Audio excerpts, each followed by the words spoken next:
everyone, we are Geeks Not Nerds. I'm Captain Logan. And I'm Brandon. And Brandon is filling in for Vince today. Vince is under the weather. Absolutely. And that's why we haven't. That's why he hasn't been on the channel. Did I just say absolutely? You did. He is absolutely not here. Vince, I don't know what I meant by that.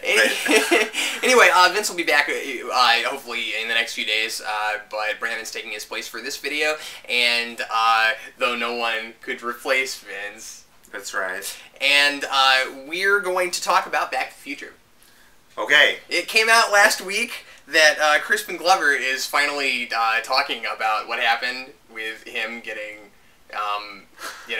not in the second movie and all that. Really? Yeah. Because so Crispin Glover was George McFly. That's right. And he apparently, according to the producers, according to Zemeckis and Bob Gale, he was asking for like twice as much to be in the second one as what's his face? As Michael J. Fox got in the first one, right? And anyway, that guy. I sense a disturbance in the force. Anyway, but according to him now, because he's just now coming out and talking about this for whatever reason, apparently, according to him, that's actually not what happened. Apparently, he was offered only half of what all the other actors were offered to be in the second one. That's what he says. Why would you wait this long to come out with that type of information? According to Sci-Fi Wire, which is where I got this, he just started talking about it at like a premiere for Hot Tub Time Machine or something. He was at a premiere for Hot Tub Time Machine? Apparently. Well, there you have it, folks.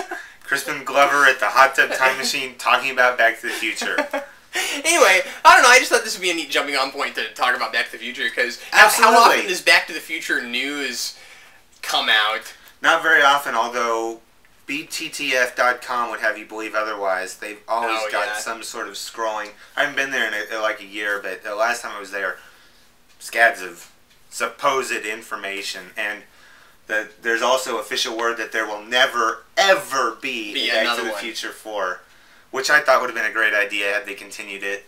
The other interesting thing I wanted to mention from this is just that so they replaced Crispin Glover in the second one with another actor, right. Put prosthetics on him, tried to make him look different, and or try to make him look like the same guy. And they tried to fool the audience into thinking it actually was him. And apparently they did. And they did, because like I didn't know until a few years ago. Like it never occurred to me. And and so then apparently he sued. Yeah. Crispin Glover did, and so they ended up putting a new rule that in the Screen Actors Guild that you can't do that.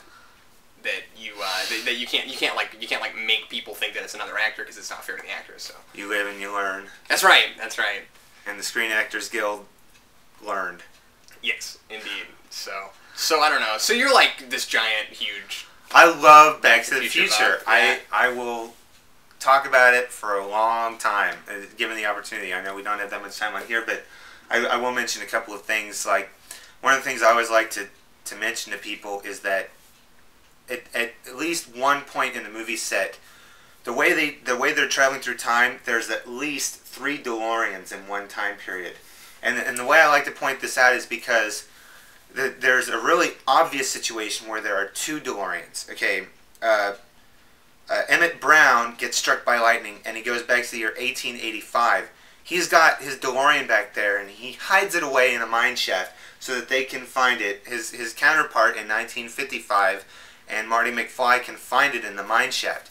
When they pull it out, we can only assume that Emmett Brown hit it as soon as possible, so it's still got gasoline in it. I don't remember if they actually mention if it has gas, if they siphon it out, whatever, but it's got gas in it. So using that to correlate, when Marty McFly goes back to 1885, that DeLorean is there so that it can appear in 1955, but supposedly with its gas still intact. So when Marty McFly gets a hole in the gas line due to the arrow from the Indians that are being chased by the cavalry, and he loses all his gas, there's still gas in 1885. Mm-hmm.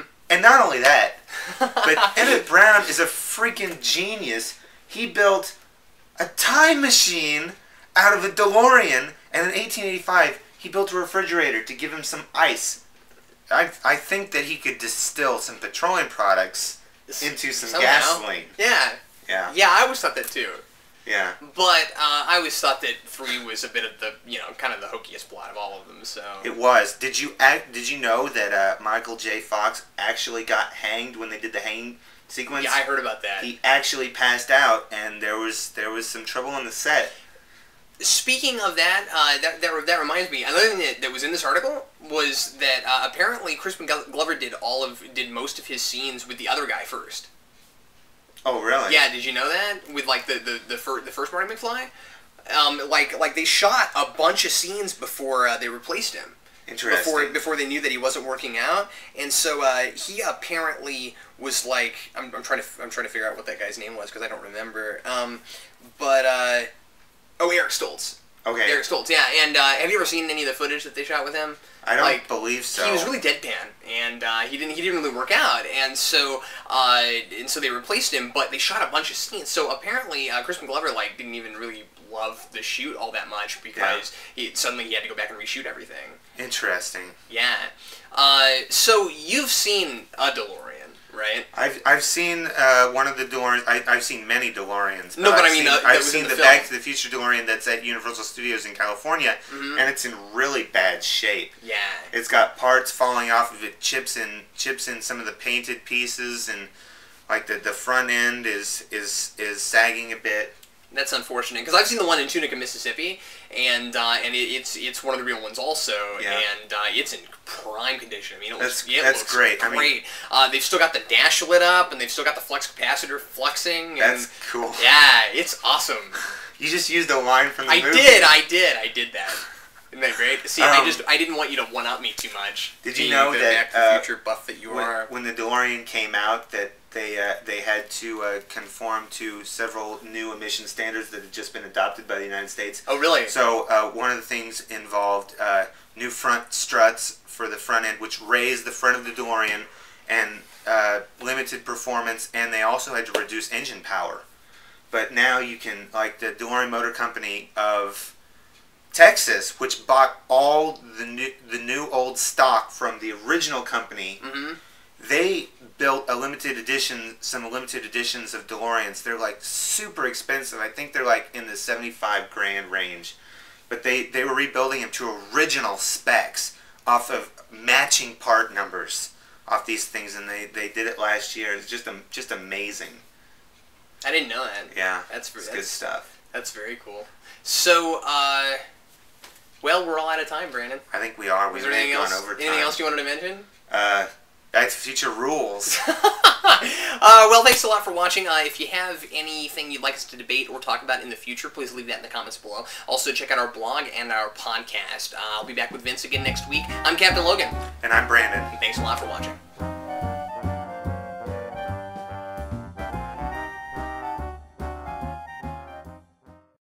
There are people on the internet, of course there are. There are people on the internet. These people on the internet build their own working prop replicas and sell them on eBay of the parts, flux capacitor? of flux capacitors, and even the time clock, the dash, and different things, and the time switch that's next to you.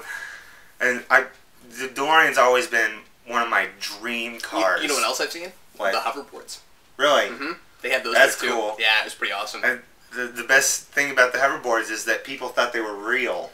Yeah, they did, and I mean, there was a lot of talk for a long time that they actually had real working ones and stuff, and I think they sort of did, but they didn't really work right. I don't know how that works. Well, I believe what they talked about in the special features was the fact that there was a rumor that Mattel had them, but they just weren't releasing them because parent organizations were afraid they were too dangerous. Yeah. So. Yeah. I guess that was a rumor. I wish we had the hoverboards, but we don't.